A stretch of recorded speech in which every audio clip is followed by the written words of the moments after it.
Adventures by Morse. Carlton E. Morse presents Dead Men Prowl, featuring Captain Friday. If you like high adventure, come with me. If you like the stealth of intrigue, come with me. If you like blood and thunder, come with me.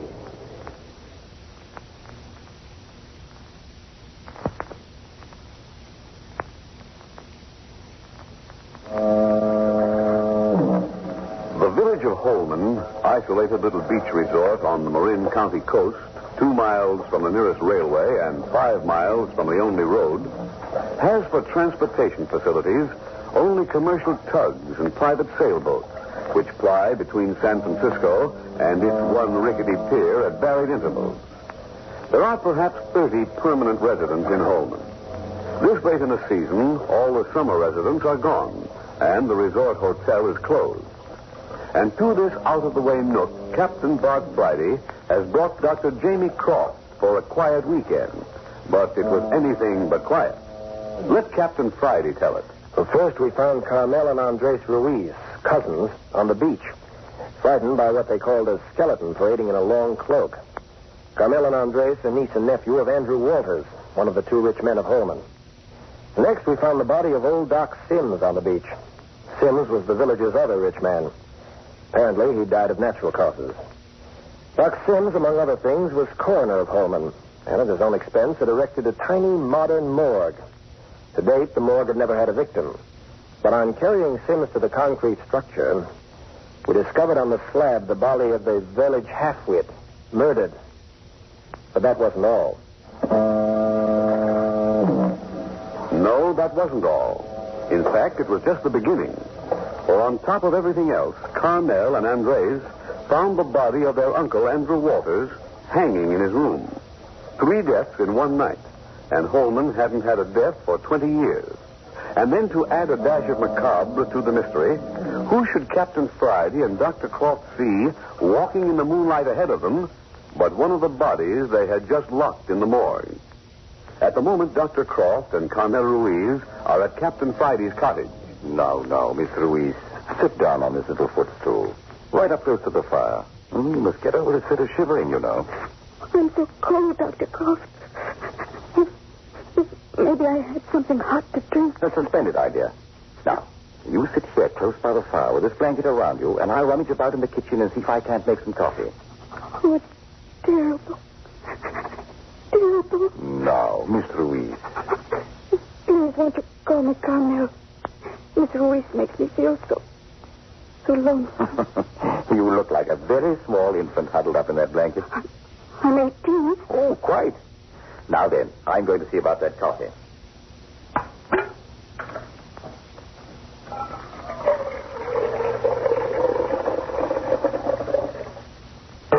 Dr. Croft. Dr. Croft. Hello? What's up? Dr. Croft. How could a dead body be walking down the road? Now, see here. Didn't I tell you you weren't to think anything more about that? I can't think of anything else. Now, here. Let me take your hand. Ice cold. Now, this will never do. The coffee's on. Supposing I sit down here beside you and hold these cold hands. Oh, in a very professional manner. And then we'll talk. That was the worst of all.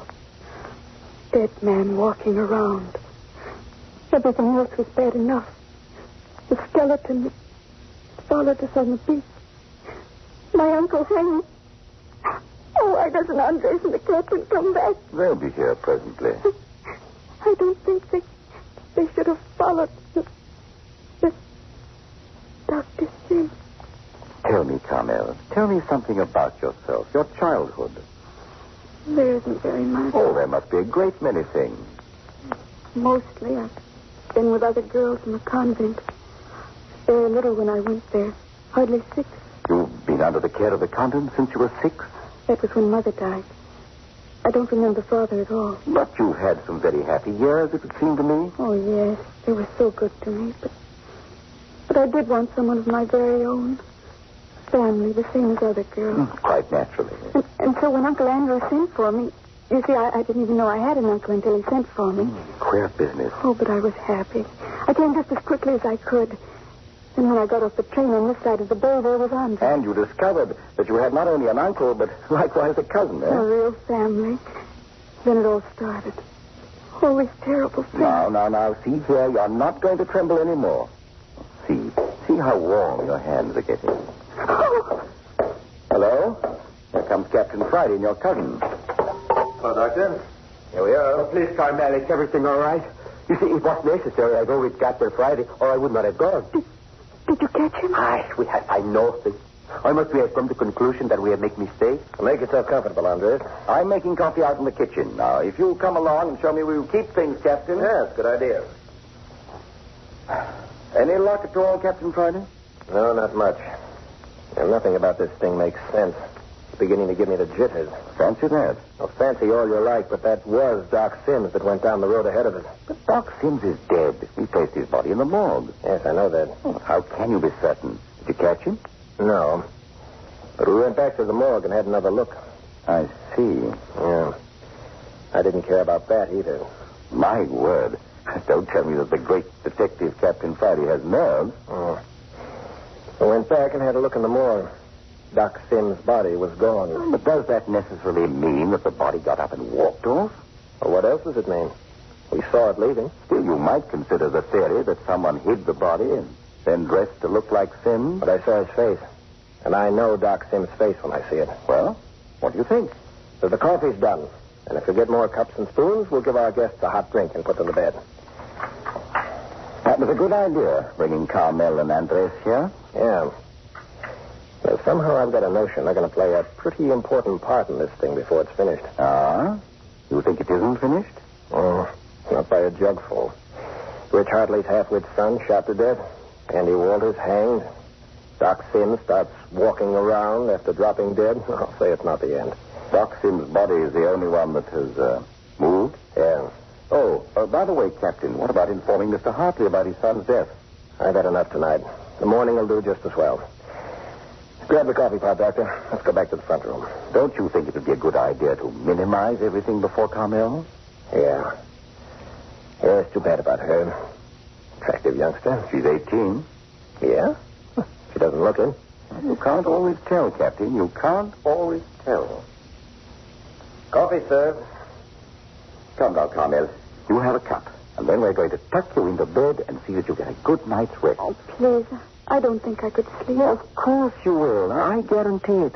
Snug as a mess of puppies. And just to make sure, I'm going to give you the bedroom that hangs out over the beach. When the tide's in, the water laps right up onto your windowsill. It'll rock you to sleep. It might help. But, Senor Captain, supposing it should lap over the windowsill. I'll never have so far, fella. Well, is it not possible? Perhaps, Carmel, to satisfy your cousin Andres, you should wear a bathing suit to bed in place of pajamas. Oh, you're all so friendly. Would have been wonderful to know you all. Well, for me, I think it is wonderful to find so good friends in this trouble. Yeah, we'll pull you out of it, okay? You just forget about it and let us do the worrying. No, it is my burden, and I shall not forget my part of it. Still, it is very good to know that one has friends. You know, these people in Hormuz, they have not been very friendly. I do not know why. Perhaps because they do not speak English very well. Yeah, mossbacks. Don't like anything that's different. Well, 3 deaths in one night aren't going to fit very well with them either, I'm afraid. I'll say it won't. I'll be buzzing like a hat full of bees by morning. Coffee make you feel better, Carmel? Queer. I do feel like sleeping. Sleepy, eh? Captain, where is this room? Clear at the back. Right down to the end of the hall. And I'll show you. Ready, Carmel? Well, all right. Good night, Andres. You wait here, Andres. We'll get your cousin settled and be right back. See, I will wait. Good night, Carmel. We brought all your personal effects from your uncle's. You'll find them in the room. You're all so good. This it, Captain? Yeah, that's right. Here you are, Miss Ruiz. Please don't call me Miss Ruiz. I prefer Carmel. All right.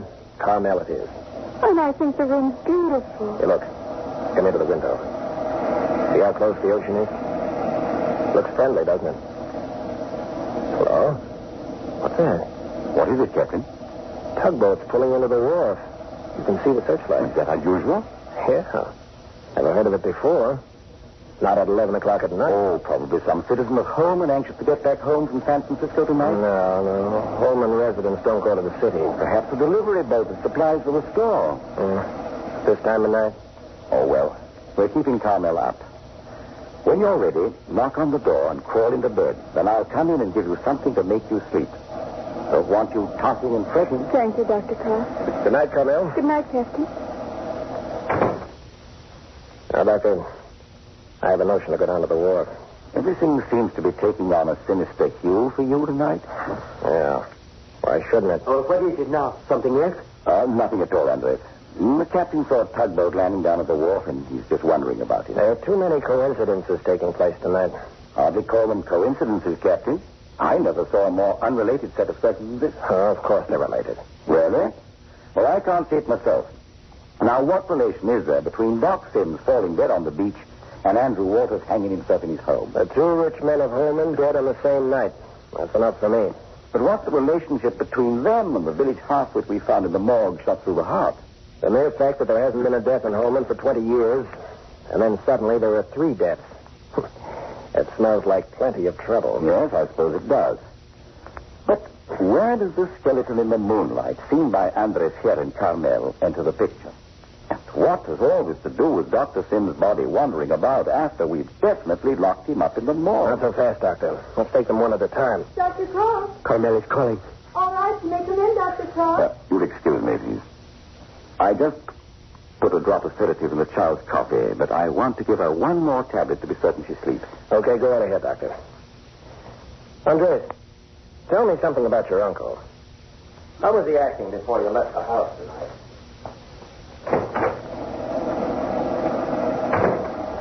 My, what a nice lot of hair. Didn't let you cut it in the convent, I see. No, Doctor. Mm-hmm. Now, I'm going to open this window. The salt air will make you sleep like a top. The sound of the waves will lull you. Seems to be stuck. There it is. There. Doesn't that sound good? Oh, yes. Now then, sit up and take this tablet. And here's a glass of water. Just enough to get the tablet down. Down. Good girl. Now then, lie down. You going to be warm enough? Oh, yes. Well, that's all right then. I'm going to make the captain give me the room right next to you. There's a door in between. Now leave the transom open. If you want anything, just call. Thank you. That way I won't feel so frightened. No, of course not. There's nothing to be frightened of, child. Good night now. I'll snap out the light as I leave. Good night.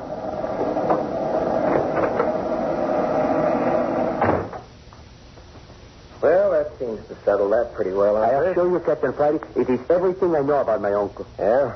I'd say there are a lot of things you haven't found out yet. Oh. Got your patient settled, Doctor? Yes. Carmel will sleep. Seems to me I promised you a restful weekend. I intended having you lie down all day Saturday and Sunday just listening to the ocean. Oh, wait. What was that? Oh, I say, Captain, you do have the jump. Didn't you hear it? Something on the porch. Could it be the walking body? Oh, come now. There. There. Didn't you hear it?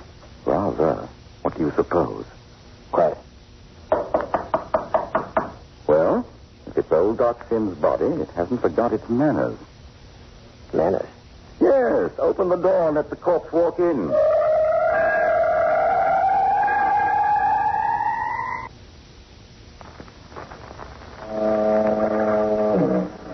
In the weekend cottage of Captain Friday in the isolated village of Holman, the girl Carmel has been given a sedative and put to bed by Dr. Croft. The 3 men, Croft, Captain Friday, and the girl's cousin, Andres Ruiz, were discussing the 3 deaths of the evening when there came a knock on the door. A midnight visitor. Is it Dr. Sims' body? Has the decency to rap before entering anywhere. I will hold my gun on the door. Oh, nonsense. It's the same. Keep it handy, Andres. For certainty. Shall I do the honors, Captain? I'll answer it. You keep back out of the way. Well, Oh, please. Have you a room where we could stay tonight? a room. Well, this isn't a hotel. I told you how it would be. Come on, Gail. Oh, I say, Captain, how about having them in for a few moments anyway? What's going on here tonight, anyway? Okay, come on in. Follow the doctor into the front room. Of course, if we're not wanted. Oh, it's okay. Come on in. Oh, drop your bags there in the corner. Right in here. Well, where did you two drop from? Both of you look badly done up. We are. But may I introduce myself? I'm Gail Stanley, and this is my brother Martin. Delighted.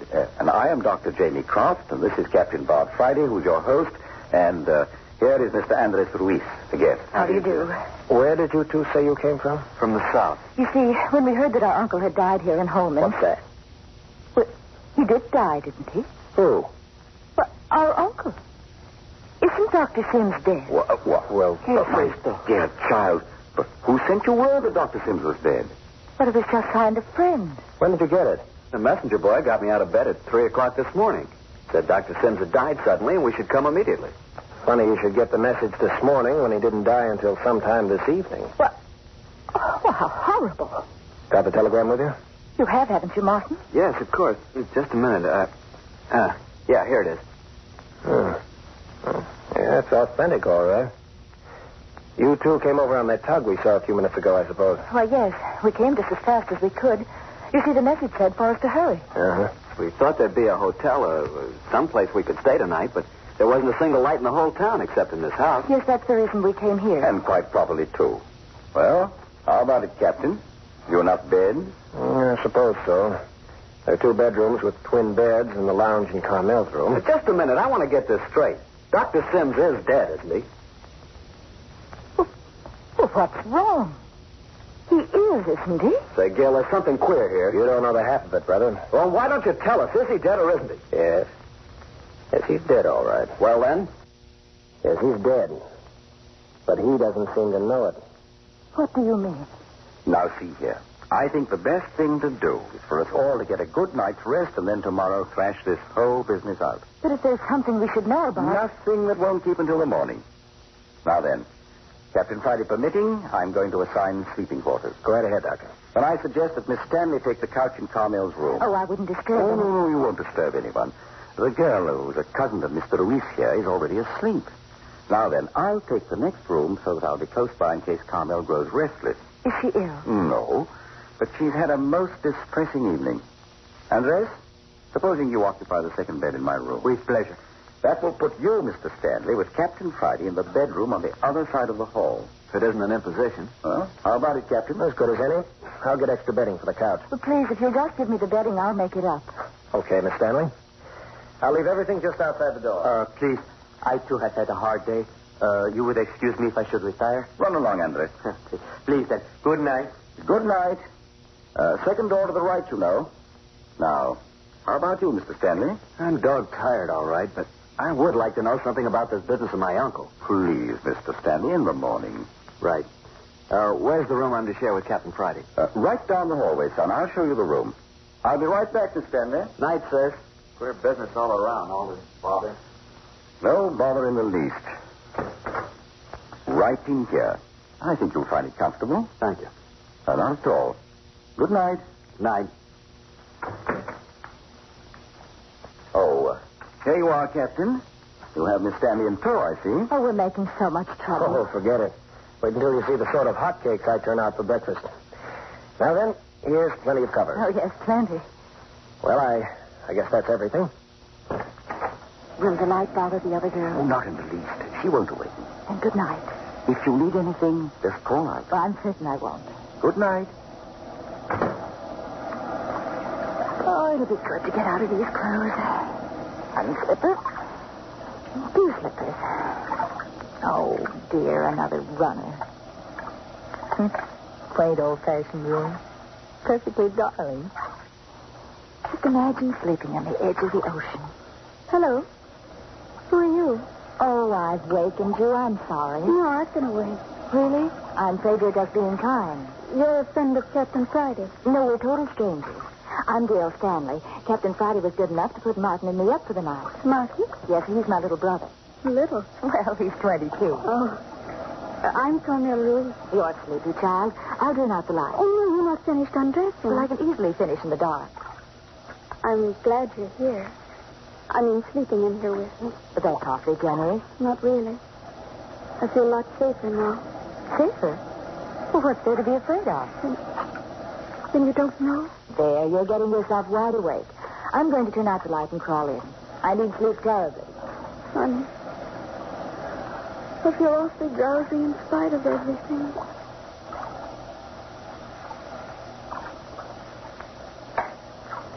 There. Oh, my, but a bed feels good. Imagine going to sleep to the sound of waves. Isn't very dark, is it? With the moon coming in.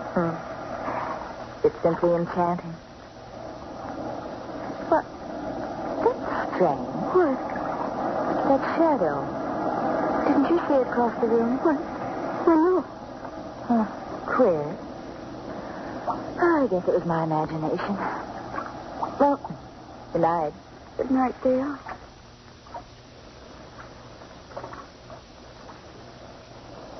I can just feel myself unwind. Uh-oh. Huh. Who's there? What is it? There's someone at the window. Oh, please. Go get them, Friday. Don't let it get in. Be quiet. Wait. It mustn't. I can't listen.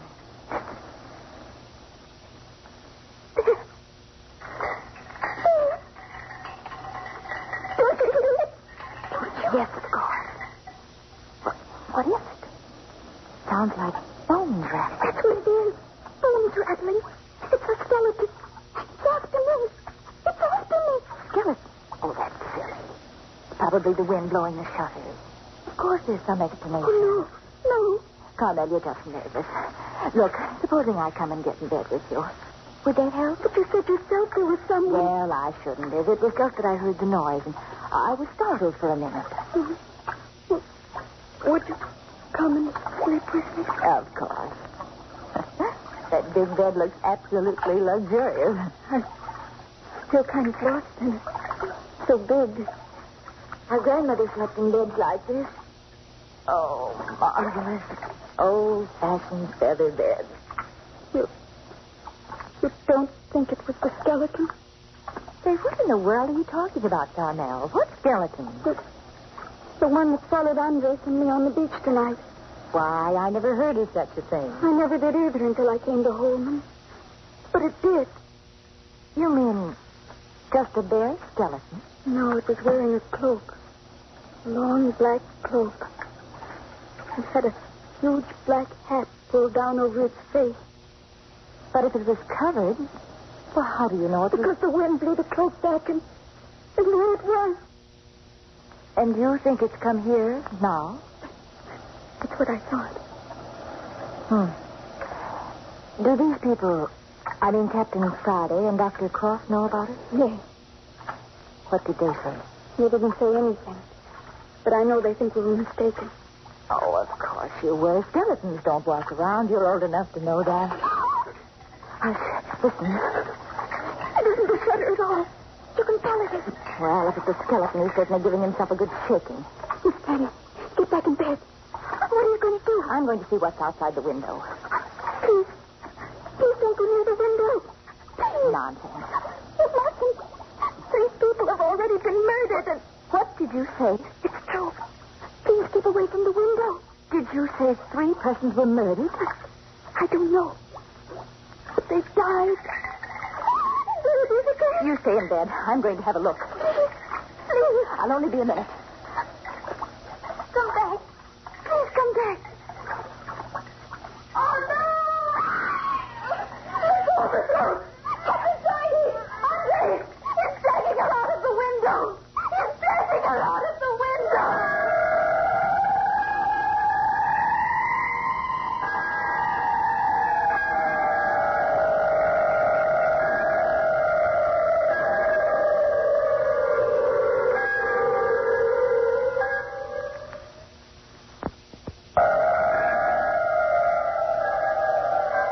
So already the new arrivals, Gale and Martin Stanley, have been dragged into the evil which is afoot in Holman. 3 dead. Andrew Walters, rich man, hanged. Doc Sims, mayor, coroner, and second rich man, dead of natural causes. And third, the half-wit boy, shot through the heart. one of the bodies on the prowl, and the skeleton of still another keeping a close and menacing guard over Captain Friday's cottage. Listen next week to Chapter 3 of Dead Men Prowl, which is entitled The Dead Do Walk at Night. You are listening to Adventures by Morse.